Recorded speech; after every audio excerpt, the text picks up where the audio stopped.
Insultes, fake news et promesses au Brésil. Dimanche, les électeurs choisiront entre Lula et Bolsonaro. Les sondages donnent une légère avance à l'ancien président de gauche. Mais les courbes se rapprochent. Fanny Lothaire, bonjour. On vous retrouve en direct de Rio.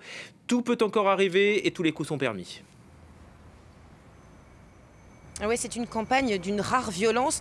Et récemment, la réalité a même dépassé la fiction. Un ancien député proche de Jair Bolsonaro a été arrêté, retranché chez lui par la police fédérale après avoir tiré sur eux et lancé des grenades.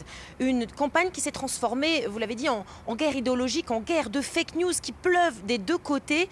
On accuse Lula d'être l'ami des trafiquants, de vouloir fermer les églises. Jair Bolsonaro d'être un maçon ou encore pédophile, à tel point que le tribunal supérieur électoral a dû intervenir et demander aux deux camps de supprimer ces informations et donner des droits de réponse dans leurs spots de campagne respectifs. Une judiciarisation de la campagne qui a provoqué l'ire dans le camp de Jair Bolsonaro, qu'on sait au coude à coude, toujours à s'énerver contre un des juges de ce tribunal, Alexandre de Moraes. Il a donc crié à la censure, lui qui se présente comme le seul défenseur de la liberté de la presse contre l'obscurantisme du communisme Lula.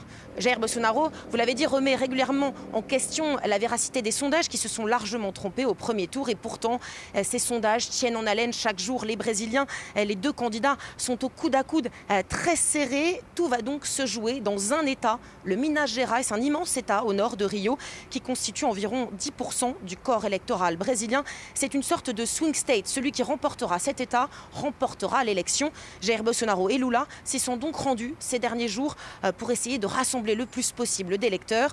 Pour information, c'est Lula qui avait remporté le Minas Gerais lors du premier tour. Une campagne donc très intense qui va se jouer jusqu'au dernier moment ici. Vous savez, au Brésil, il n'y a pas de silence électoral. On peut donc faire campagne jusqu'au samedi soir.